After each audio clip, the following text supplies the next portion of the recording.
Hello, everybody. Thanks for bearing with me as I get started a little late. We are having significant technical difficulties tonight. So I hope that we'll be able to get through this class just as easily as normal. So if you are joining us live and you haven't filled out the poll yet, please do. There is a question on the table of how often you drink these wines. Sorry, I'm trying to solve the problem while also talking. So we'll see.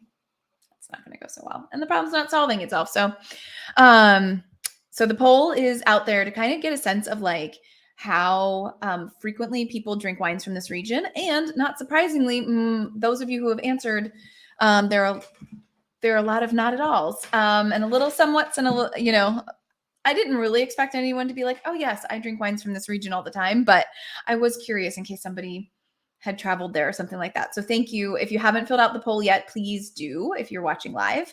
And then the question on the table is, what springtime food are you most excited for this year? We've got asparagus, garden peas, ramps and morels, smoked pork. Interesting. And more ramps. I am also I'm on team ramp. I tend to get, that miche, that huge bread from Madison Sourdough. I tend to get an absurd amount of it. And I just will make ramp toast. Like I just will grill ramps and have it. And I love it so very much. So, thank you for that. Thank you for breaking the ice with that. So the technical difficulty that we have is that I cannot, for some reason, share my screen tonight.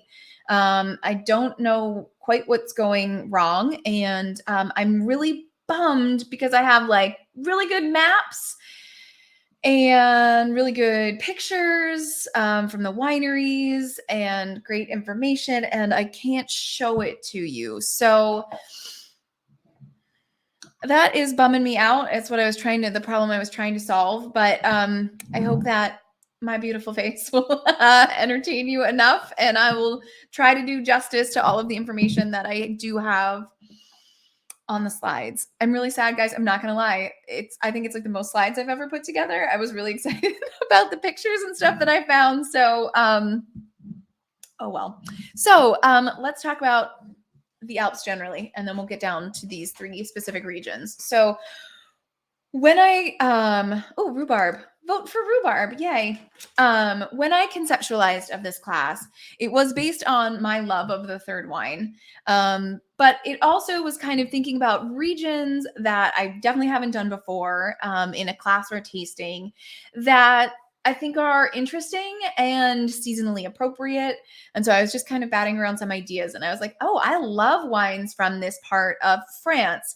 And then I was like, great, but the Alps aren't just France, right? So in case it needs to be said, the Alps cover quite a number of European countries, from Italy, France, Switzerland, Liechtenstein, Austria, Germany, Slovenia, right? So they kind of cover that whole range there.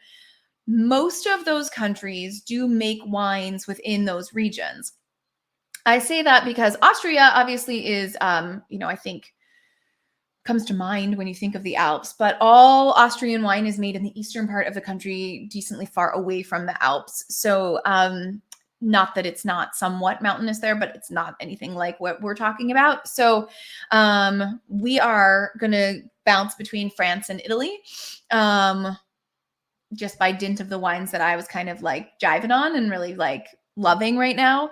But we could have definitely included something from like, let's say the Naha region of Germany or Slovenia. So, I'm sorry, I'm going to have to like peek at my slides, even though you guys can't see them, just to make sure that I'm getting all my stuff done. All my information for you guys. One thing that I think is cool about this class is that the wines from these areas, while they might be made from different grapes and vary a bit, they tend to have more in common with each other, regardless of what country they come from, than the rest of their countries. So wines from the French Alps are much more similar to like Italian Alpine wine than they are to Burgundy or Bordeaux. So that's kind of a nice through line with these wines and then other wines from the region. And the other thing that I will mention now and probably throughout is that climate change has been kind to these areas, not going to lie. So this is one of the places in the world that does benefit from the world being a bit warmer. Hello, Douglas. It's nice to see you.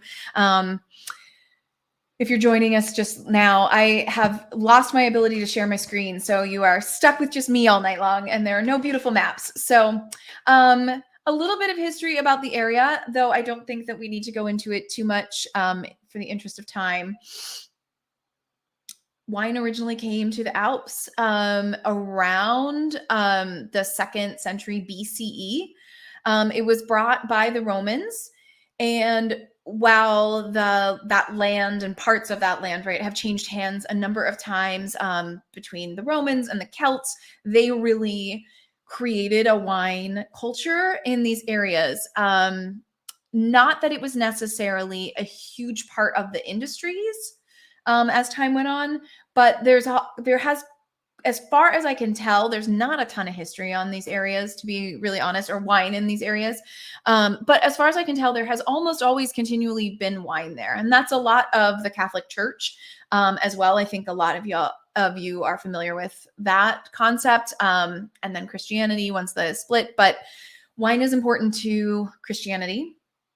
They're going to have wine at mass, and so therefore they're going to have wine being grown at the little monastery and blah blah blah, right? So those two things kind of go hand in hand, and this is definitely a very Christian part of the world. So the culture of wine in the Alps, so it kind of it didn't suffer as much during World War II as you might have thought, because it wasn't really that important of an industry there. So it wasn't quite like other parts of Italy or France that we see, where, you know, something that's like a stalwart part of the region falls off. It has kind of been maintained. And then in the 20th century, the wines were sort of popular, but just with tourists, and they were really, really badly regarded. So there was wine, but nobody really wanted it. And I can speak from personal experience. When I first came into the wine industry about 20 years ago, the Swiss wines that I had back then were the most boring wines I'd ever had. I just didn't, and it's not like, oh, I was young and I didn't have a good palate. Like, no, that was just the quality of the wine, at least the wine that was being exported. No offense if any of you are of Swiss heritage or have, you know, whatever, Swiss ties. It's not like a knock on it. It's just like the truth of global warming.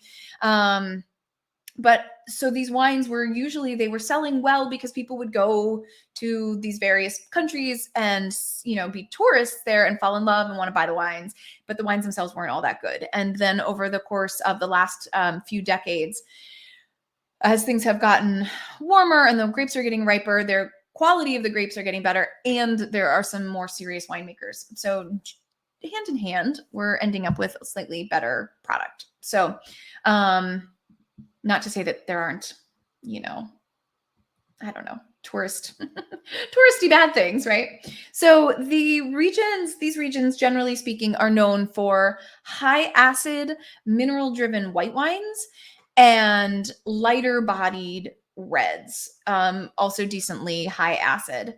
There are a number of grapes. Again, we're talking about a pretty large swath of land covering a number of countries, but key grapes to kind of know: Pinot Grigio, Pinot Bianco, which we're going to taste, Jacquard, which we're going to taste, Sauvignon, which is not seen very much outside of France, but it's important here. Riesling is important in Germany. So those are kind of like your main white grapes, some of which you'll see elsewhere, some of which you won't. Red grapes, Gamay, which is the main grape in Beaujolais, Pulsard, a grape called Schiava, which we're not going to see, but we easily could have done, Lagrine, Trousseau. So again, these are kind of like little oddball grapes that, unless you're familiar with like the Jura region of France, you're not going to be familiar with them. And I don't expect you to know those. So just so that you kind of know the lay of the land in terms of varietals, they're going to be new things. They're going to be different things. Any questions before we dive into the first wine? I'm going to like keep trying to share my screen in the hopes that like it'll just start working, but I don't think that's going to happen. Questions about basic stuff?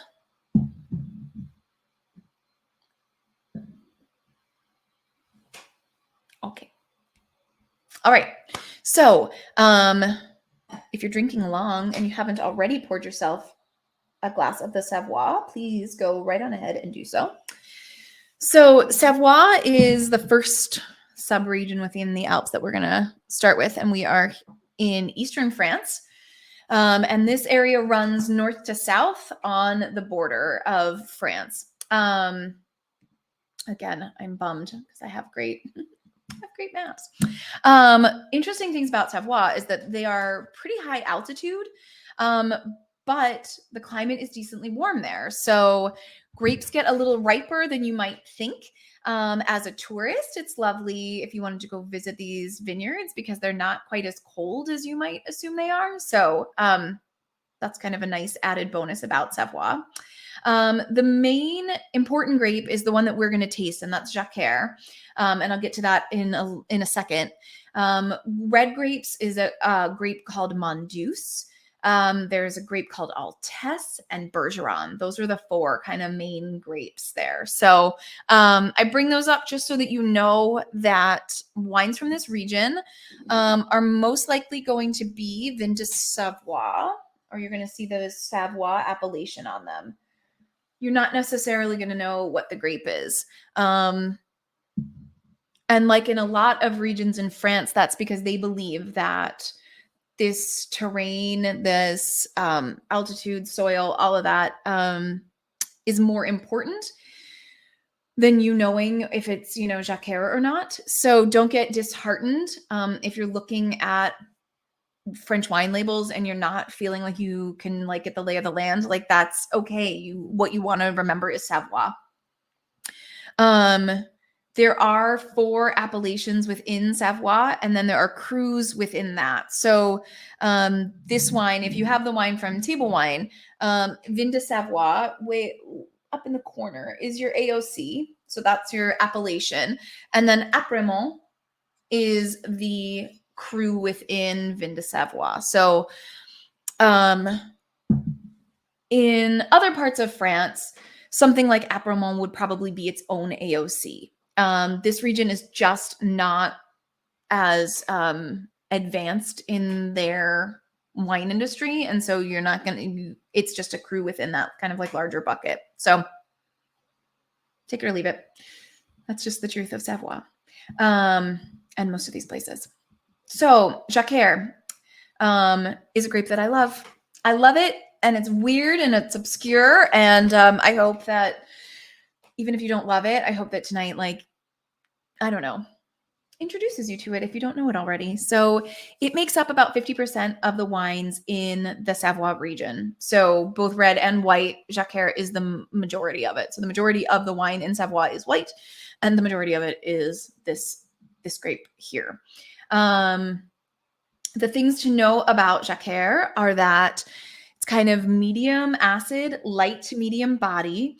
It's known for green and citrus fruit notes. It's known for floral notes and mineral notes. Not to tell you what you're tasting, because I don't want to plant seeds. But one thing that I have found with, whatever the dozen Jacquers I've had over the years, they really do taste like they come from the mountains. So if you don't know, if that's okay, Molly, I don't know what that means. Let's smell and taste and see what you all think of the wine.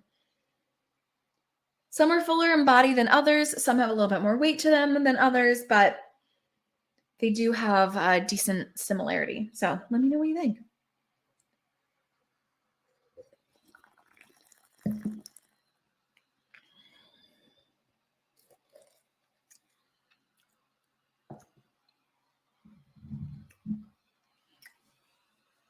From a food pairing perspective, I did email people who were at least signed up a week ago or so, some food pairing suggestions. And one of the things that was when I was reading up on Jacquer was a dish called tartiflette, which is potatoes and lardon or bacon and onion, kind of like a casserole kind of thing. And it's a really traditional dish in this part of the world. And so I don't necessarily think you're all going to make it, but based on the recipes that I found, it looks actually quite easy. I was talking about this with a customer earlier today.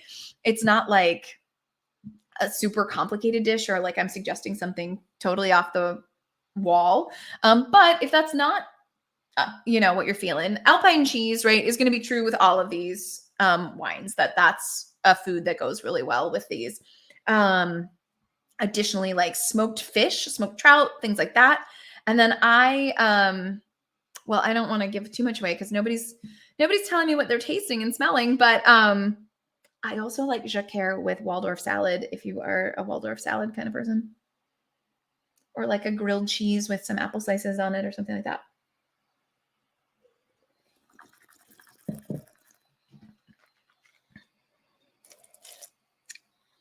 Cynthia and Damon are saying we taste hints of apple, yellow apple flavors.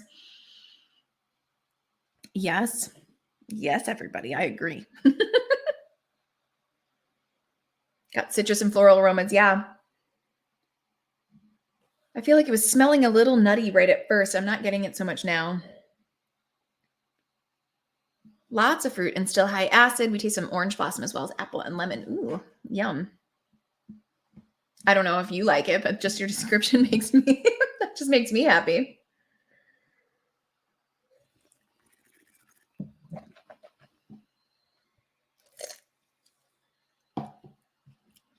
It's nice and crisp. We're enjoying it with grilled potatoes and onions. That sounds delicious. Apple blossoms, right? Orange blossom. There isn't any oak, Katie. So Katie's asking if there's a little oak. There is no oak. It's aged in stainless, but I was saying that some of them have a weightiness to them. And I do think that this is one of those. Like, I definitely think that it has some weight. Tastes like a fresh mountain stream. Love the fresh fruit flavors. That's what I'm talking about. Like I always think that they taste, I mean, I've never been to the Alps, but I always think that they just taste like I imagine, I'm Maria on the on the mountaintop spinning in circles and singing. And I'm like, yep, this is what I imagine, right? They're like wildflowers and, there's a stream nearby and it's kind of like all of those flavors and aromas. And, maybe I brought an apple with me. It's really interesting. I have to say, in reading up on Jacquard, so I have a couple different resources that I go to for prepping for class. And one of them is Wine Folly. If you guys don't know Wine Folly, it's a really good basic place to start in terms of like the acid level of a grape and body and things like that. And so I really like Wine Folly. And then there are really obscure grapes and she just doesn't do stuff on them. So then I have to kind of like go to other resources. And so I was looking at other resources and everyone was describing Jacquard as being pear-like. And I was like, I don't know. I think it tastes just like an apple. And like everyone I've ever had, I think tastes appley. And not that like apples and pears are so different, but I just found it really interesting that nothing I was reading about Jacquard and of the dozen things I was reading, like none of them talked about the apple thing. And I was like, really? Because I think it tastes like apples, right? Agree with the alpiness. Now it's reminding us of meadows with a grass-like note. Yeah, totally, right? Like I think that I do think it encapsulates all of that. And as I said, like Savoie is high altitude, but it is a little bit warmer. And I think that you can taste Apremont is one of the warmer microclimates within the Savoie. And I think you can really taste more of that kind of like ripe fruit, right? And then you get all of these kind of like cool herby, floral, citrus things happening at the same time, which I think is just beautiful. And it does have, Katie was asking about the oak thing, right? To go back to that for a second. It's not Chardonnay, and I'm not going to say that it's Chardonnay, but for the person who doesn't need all of their white wine to be Chardonnay, but maybe like leans more towards that. I've actually had a lot of success turning them on to Jacquard, particularly when it's hot out, like in the middle of the summer. It's kind of like, oh, this feels a bit familiar, but it's a little crisper. It's a little like fresher and less weighty. So for what that's worth, if you have that kind of person in your life or you're trying to find a happy medium between what you like and what somebody else likes, Jacquard can be a kind of a fun way to go. If you find yourselves traveling to Savoie, this is kind of what you'll be drinking. In addition to Apremont, the other main region, I'll put this in the notes, is Chenin. And that is kind of the other main subregion of Savoie. And it's also Jacquard. So if you see Chenin or Apremont on, I don't know, I say glass lists or wine lists, like we have restaurants in town that would have this on them. I don't know if that's true. I think I spend a little too much time at home and I don't really fully understand what the wine lists look like out in Madison. So I don't know if you're out in the world somewhere and you see those on a glass list somewhere. Now you'll know. Questions? Thoughts? You guys all like really thank you. Because without my slides, I feel so lonely. I'm just kind of like, okay, it's just me. Really just me. Was anybody morally opposed to this wine? Did this wine like offend anyone?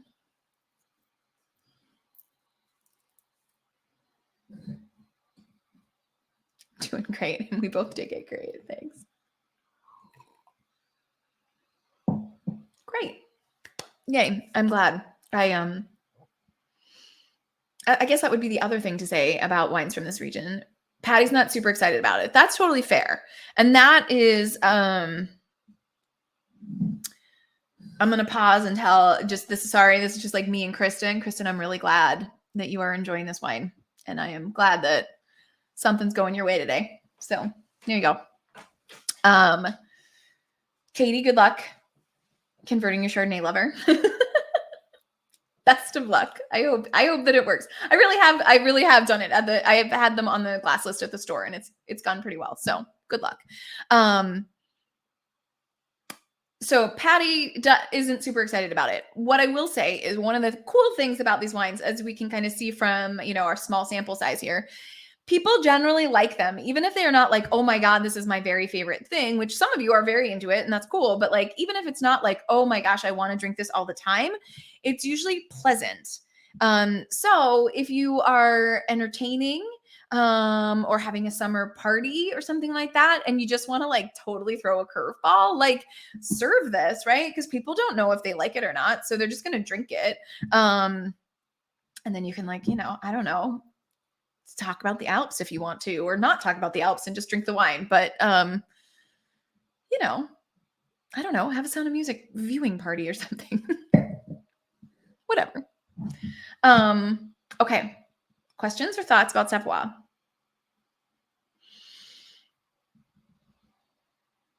We can always come back. Okay. We are going to travel just across the way a bit, and we're going to go to Italy.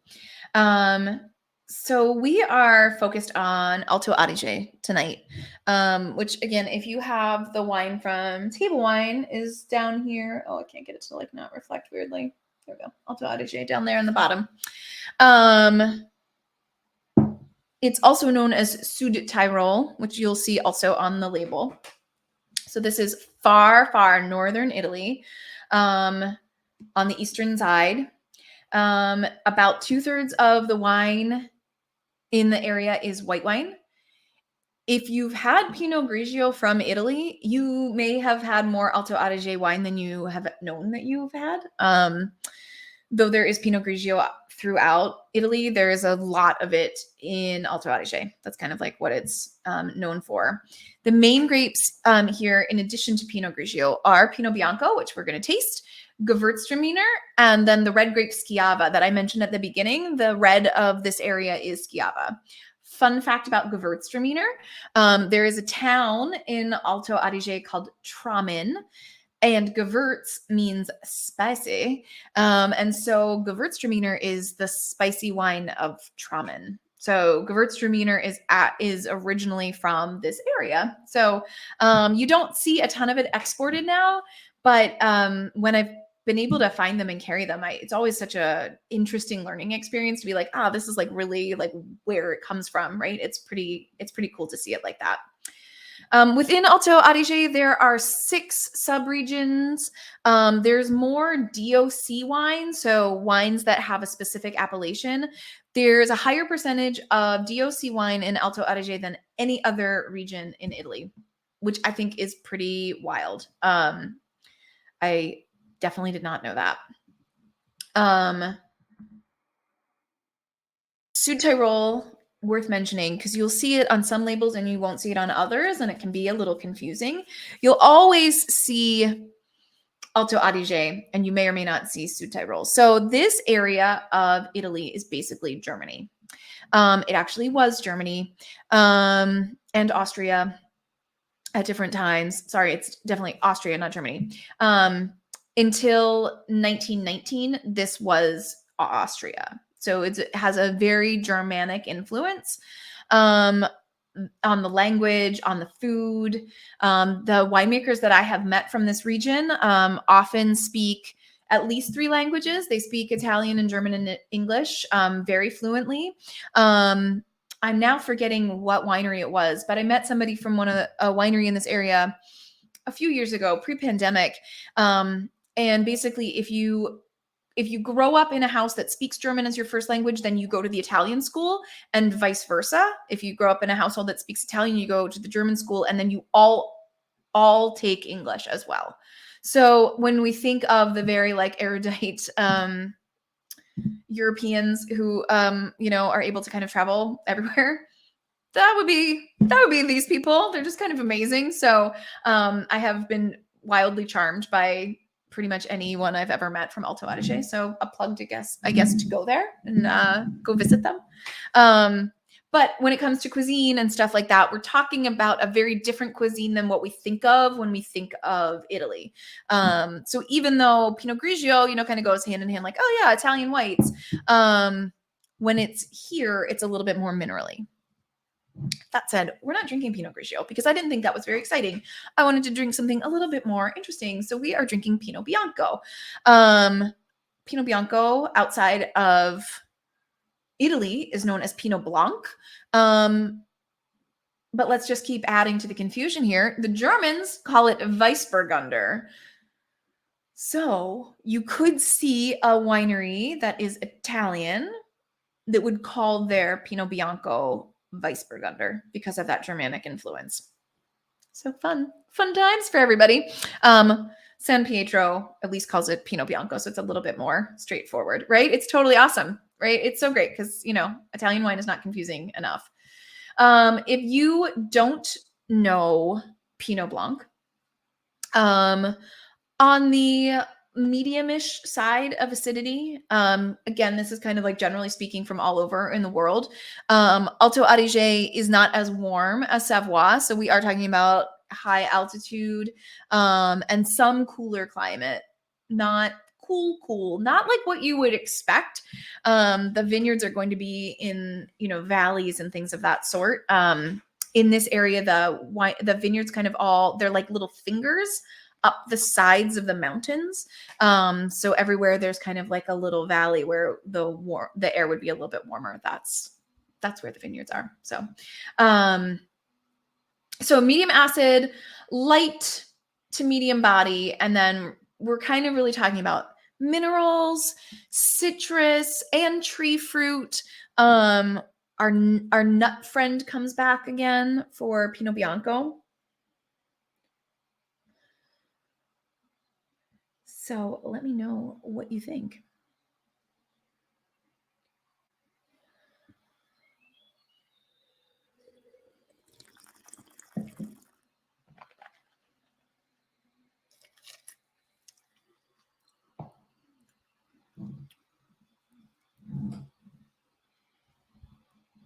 I'll talk while you taste and think. If you've tasted it yet, I think that you can agree that it is a food-friendly wine and it's ready for something. So ideas are like a creamy lemon pasta. I know there are still some Meyer lemons, at least at the co-op, there's still some Meyer lemons. So like maybe grab some Meyer lemon, do a cream sauce for pasta. It's great with roast chicken. It's great with sole meunier with like a butter and caper sauce. things where a little hit of lemon would be lovely, this is definitely that.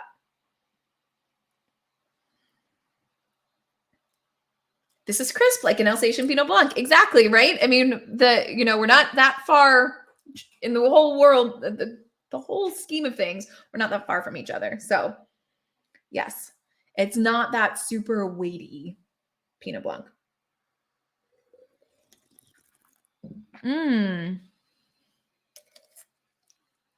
Katja and Drew are saying, wow, we like this. I would have guessed it was a Chablis. Love the flinty, smoky vibe and the acid. That's so cool. I agree. The flintiness on this is really cool. I also couldn't put my finger on the aromas. Flinty and nutty. Yeah, it's so true, right? And like if flinty or flint doesn't mean anything to you right away, it's like if you ever tried to make a fire by striking two stones against each other, that's kind of the aroma that we're referring to here. It's that like intense rockiness that almost leads to smoke, but isn't quite smoke. And then I agree with the nutty thing. And I don't always get it on this wine, but I do tonight. I definitely think it smells a little nutty.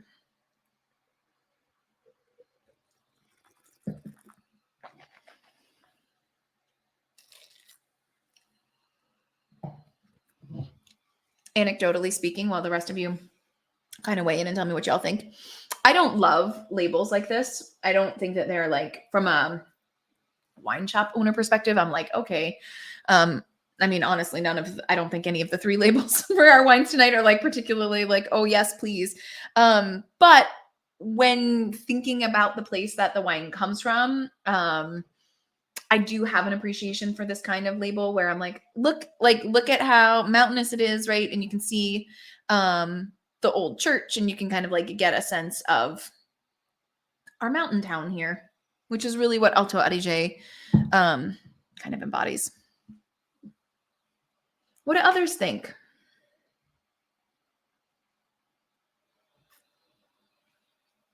Is it a confusing wine and that's why you're kind of hesitant? Or is it like I don't care, I'm not getting much?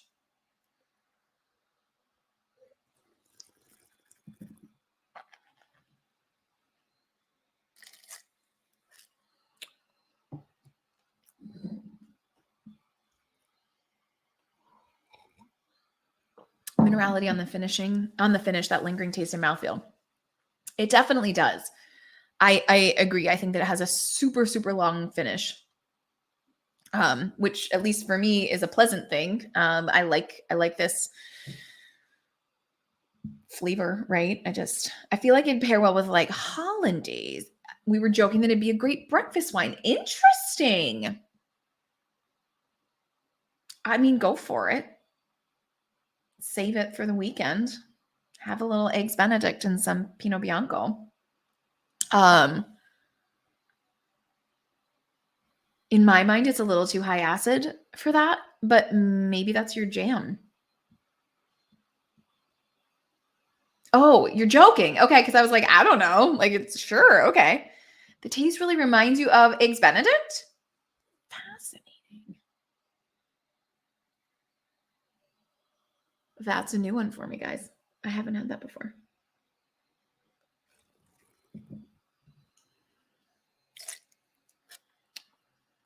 Interesting. Side note, when we move into the new space, I think we're gonna start having customer picks the way that we have staff picks, and people can write picks for wines. And I'm really excited to see what kind of random ass things people come up with, like that it tastes like hollandaise.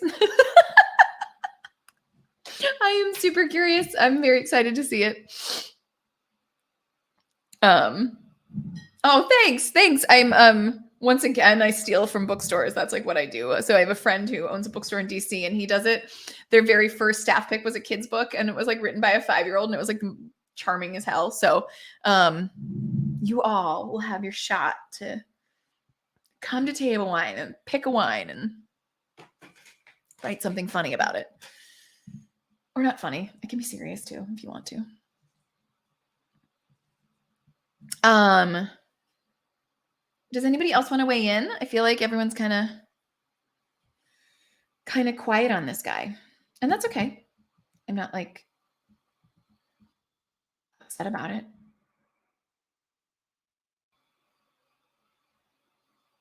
I just don't want to leave things unsaid.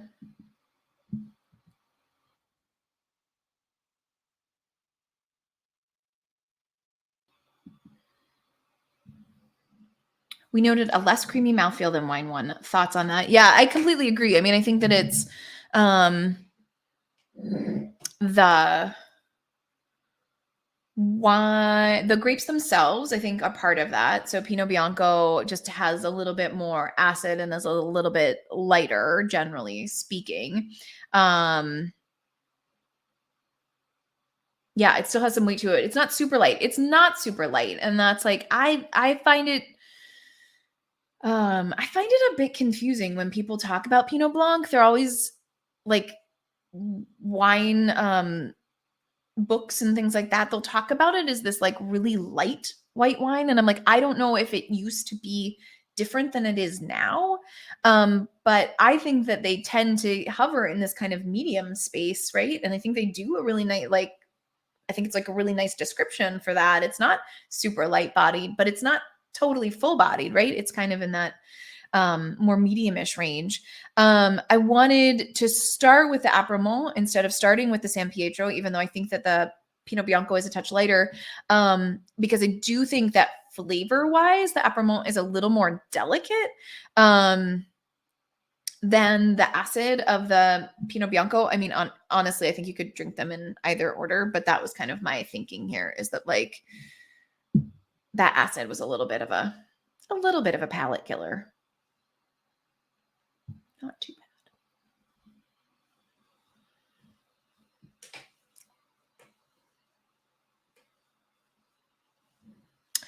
bad. Okay. Well, the one last thing I will say about Alto Adige before we go. One, if you come across reds from the area, try them out because they're super cool. They're kind of similar to Beaujolais, kind of like lighter bodied and mineral driven with some good fruit. So I like Schiava a lot when I've been able to get good ones. I don't know if there's one in the market right now, but if there is, it's one that I'm not a super big fan of. So we'll try. We'll someday maybe get a Schiava back. The other thing is that Pinot Grigio from this area tends to, at least normally, it's a little bit more expensive than Friuli or Veneto or any other kind of part of Italy. And I think it's worth it. And I know that at least historically, folks at Table Wine have not been really interested in spending more than $15 on Pinot Grigio. They will spend $22 on Pinot Gris from Oregon. They don't care. That's totally fine. But if I tried to carry a $16 Pinot Grigio from Italy, people are like, nope, that's too much. And I think it's just like one of those things that people have kind of a concept of like, this is how much this costs. And I know that there's a lot of really like inexpensive Pinot Grigio out there, but it's not usually from Alto Adige. So if you see one, and you're like, why is this so much more expensive than, any other, and not so much more expensive. I just mean like high teens, mid 20s. I mean, yes, I've definitely had some that are amazing that are like in the low 30s. And I'm like, oh God, no one would ever spend that much money on a Pinot Grigio. And I'm sure somebody would, but like not enough people. Don't automatically dismiss it, I guess is all I'm saying. It might be really definitely worth the money. So, all right. Any questions, thoughts that didn't get discussed?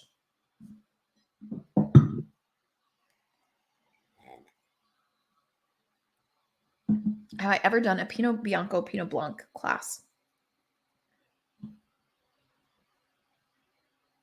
I don't think so. I don't think so. I would consider it. I'm going to write it down. They're really similar to each other. It's not one of those, and that doesn't mean it's not worth doing. That it couldn't be interesting. But it's like, I think of like the ideal grape for Well, Will's in for it. So there we go. Like we've already got a group. I think like the most perfect grape for a class, like the style of class that I do is like Pinot Noir or Chardonnay, or even Riesling, where there's such a difference based on where they come from or the style, right? The sweetness level, whatever. Like Pinot Noir class is like a total trip. Like you are like literally exploring the whole world, and they all taste so different from each other. Whereas Pinot Blanc is like this, like there's not very much of it grown. The places that grow it are all very similar in climate. They're all kind of tasting relatively similar. So let me stew on that one. Not against it. I mean, I'm always up for classes, right? I'm always up for kind of whatever people ask for. See Oddballs class last week. It came out of the podcast. Everybody asked for oddballs, and so then I just taught a class about weird wines, which was super fun, but quite odd. All right, are we ready for the last wine? All right, we're going to do it. We're going to go to France. We're going to go back to France. So this is from Bougie. So there is a region in France called Jura, which sometimes gets lumped in to the Alpine wines or the Alps or whatever. But the Jura Mountains are actually a separate range from the Alps. So Bougie is the area between Jura, the Jura Mountains, and the Alps. And it's quite close. It's like just south of Switzerland, like southwest of Switzerland. So if that kind of like helps you see it. So in your mind's eye. So west of where we were when we started. It is actually pretty temperate climate. There's an oceanic influence there. You're Google mapping the locations. Thanks, guys. I am sorry. There is an oceanic influence there, so it kind of keeps things warmer than you would have thought. Wines from this region, so they're similar to Savoie. So we've got our Jacquard again here, Altes and Monduce, but then there's a little bit more, and Monduce is a red grape, a little bit more red wine influence. So Gamay from Beaujolais, Poulsard, pardon me, and Pinot Noir. So they kind of pull from Beaujolais and Burgundy and said, like, what grows well there? Let's see if we can do it. It's a total surprise, isn't it? It's a total surprise. Katya and Drew, you're so sweet to say if I send out the slides afterwards, you'd look at them. They're in Keynote. I don't know if I can make them into a PDF. I'll see. I will do my best to see if I can do that. So there are 3 AOCs in the Bougie region. So almost all of the wine that you're going to find is going to just be Bougie. In this case, Bougie Cerdon is our more specific AOC because it is set aside, designated for sparkling wines from this area. So this wine is a blend of Gamay and Poulsard. So Gamay, I've talked about it. It's from Beaujolais. I think most of you are experienced with it. Poulsard is the main red grape in Jura. So this is a beautiful blend of the two. It's 60 Gamay and 40 Poulsard. While I don't normally think that like sparkling is always the best way to learn a grape, I think that this tastes so pure and so very much like these two grapes and so very much like the wines of Bougie that I was like, I know that it's bubbly, but it's like still just like such a beautiful example of it. So both Gamay and Poulsard are lighter bodied red grapes. They are both high acid. Poulsard kind of leans a little bit towards medium body. And they're known for black and red fruit and mineral notes. So that's similar about both of them. I tasted this wine a few weeks ago and I loved it so much. And I thought this is kind of an oddball. And I didn't teach it in oddball class because I think it's very pure and pretty. So when I was thinking about oddballs, I was thinking about wines that like had like kind of a weird twist to them. This doesn't have that. I just mean like it's an oddball because it has this black label, and would people pick this up off the table? So I was a little hesitant, and then I was like, oh, but I could teach a class about this region, which would be super cool. So that's kind of how this all came about.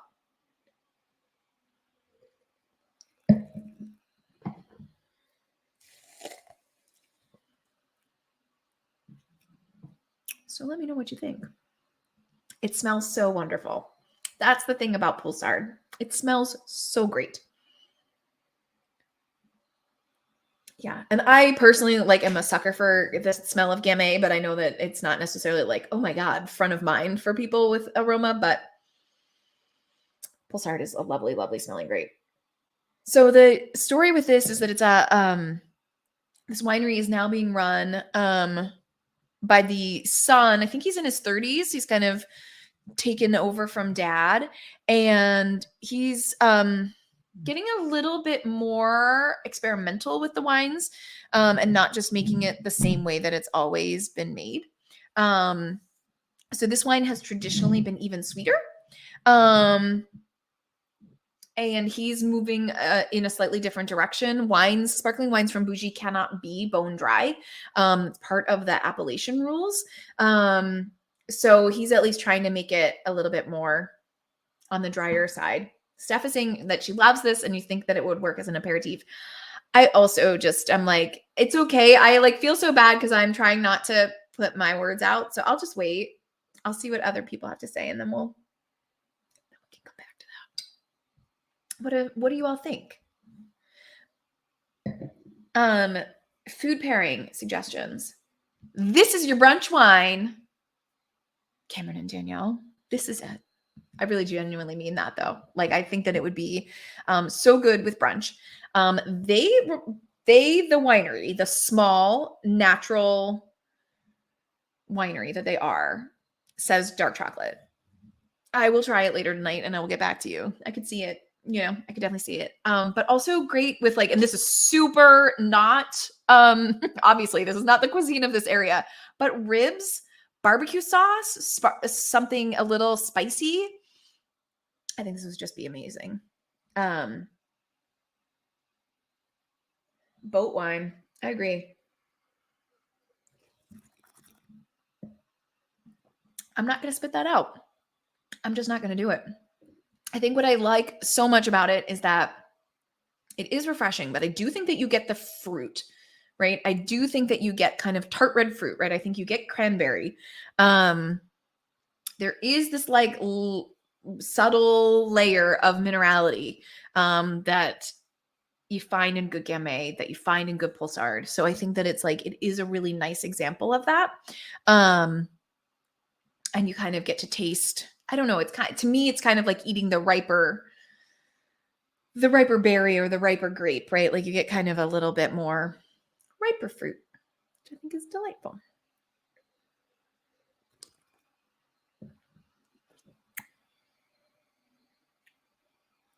Also, I feel like maybe I'm totally bonkers tonight.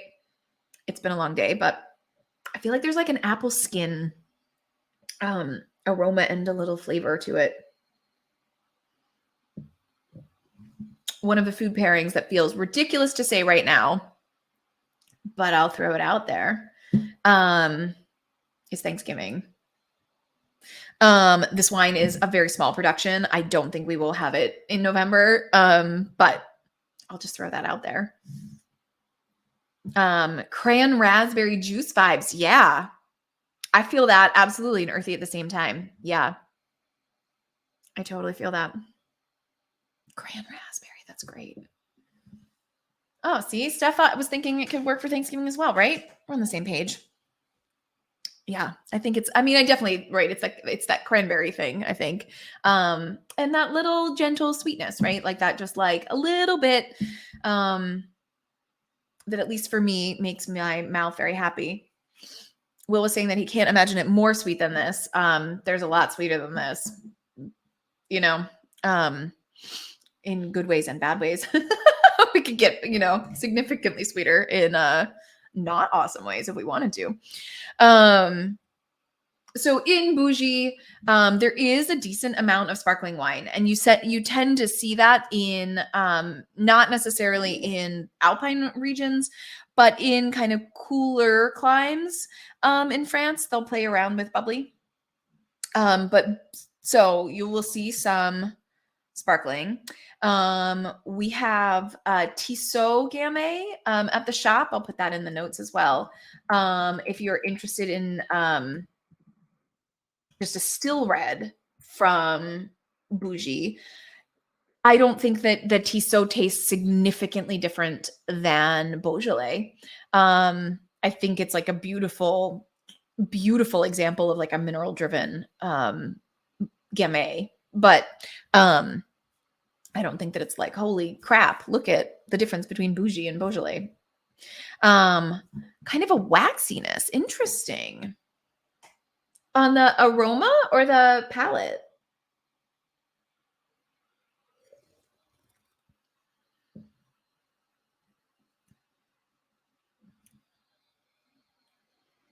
If it's on the aroma, I feel you.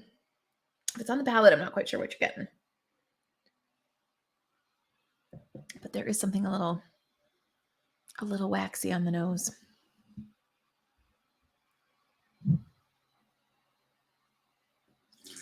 I'm just gonna pour myself some more. I'm just gonna do it, guys. Have a little more cran raspberry. See, look, that's another customer pick. We're just banging out the customer picks, guys. It's gonna be great. Are there questions floating around? Thoughts? Favorites? Yep, definitely on the nose for the wax. Yeah. I agree with you. And I can't say that I know what that is. It could be a yeastiness from the sparkling wine. That would be, a reasonable explanation for that. Not that it smells super yeasty. I do agree with you that it's a little more waxy, but that could be kind of what's causing that. What's everybody's ranking? I'm curious what you all preferred.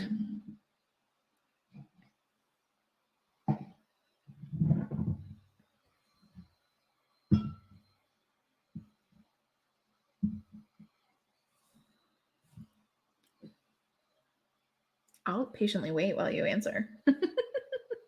I'm just going to drink some bubbles. This is the hardest one we've had to rank. Ooh, I like that. 3, 2, 1.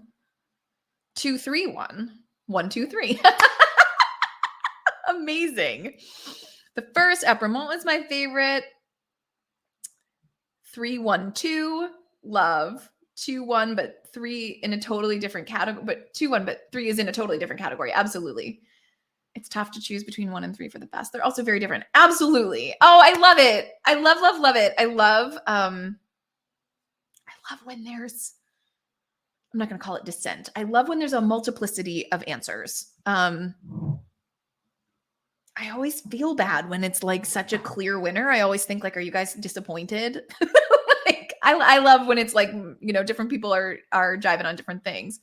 Jacquard over Pinot Bianco, and the third is different, and I love it. Great. The third is super different, right? Because I don't think it's sweet enough for someone who's like, I want a sweet wine, right? I don't think that it's going to make that person happy. It's kind of like if any of you have had the Lucchetti Speciale, the rosé from Italy. I've definitely talked about it a million times. I feel like this is almost in that category where it's like it's quite fruity and it's a different grape than you've had before, and so it has like different aromas and flavors. Right? It's kind of its own little niche at the store. It's been a while since the two of us have agreed on any of the rankings. I love it. That's what makes the world go round, right? You don't need to agree on all that stuff. I think I'm a 3-1-2. Was anyone else a 3-1-2, or am I by myself in my 3-1-2-ness? I think I'm 3-1-2. I'm going to put it in the notes. That's where Kristen is. I would happily drink all of them. Let's just be clear. Like, this is definitely my personal wheelhouse of wine. When people, oh, hey, look at that. Oh, you did say that, Steph. I'm sorry. You did say that. And I cataloged it, but then you put the names of the wine. Sorry. Well, thank you for joining me over here. When people ask me what my favorite is, right? People are always asking me what my favorites are, and I try to deflect the question or I try to, answer in a roundabout way. But when push comes to shove, I'm going to start saying Alpine wines. And that's not necessarily true, right? I mean, I think it would be easier for me to just say wines from the Basque region. Not that people necessarily know what those are either, but well, I'm glad that we all had faves. I'm glad that we got to experience the Cerdon together in its own little weird way and taste some of these whites. If there are any lingering questions, let me know. News at the store is that I don't have a virtual class scheduled for May. My plan is to continue to offer virtual events at least once a month, but May just is not panning out for me in that regard. So we'll see how that goes. But that is my plan, at least. So reach out if you feel strongly one way or the other on the virtual wine front. But we do have in-person classes and we do have in-person tastings. So if you're comfortable coming in, we will have that. But I'm going to plan on keeping this up at least from time to time. I think they're super fun. And we can do narrower things, right? Because we don't need to have as much wine. So we can have a little bit.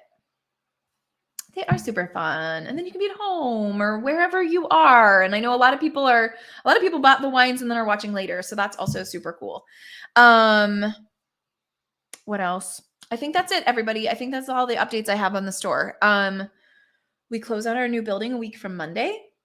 And so then I will have more news on that front as it happens. Deep breaths. I've been picking out wallpaper. It's been a whole time. So thank you guys. I'm glad I'm so glad you like the wines. I'm really glad. And yeah, yay for all of you guys. And thank you for bearing with me tonight without my slides. I'll see if I can export them and get them into some form where people would be able to look at them. But if not, someday I'll share them with you. Okay.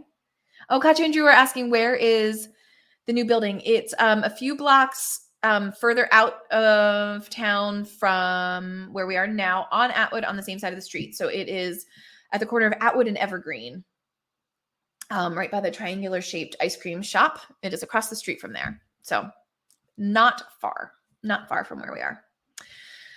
Okay, guys, you're the best. I really appreciate your patience. I really appreciate you bearing with me tonight. And I will talk to you all soon.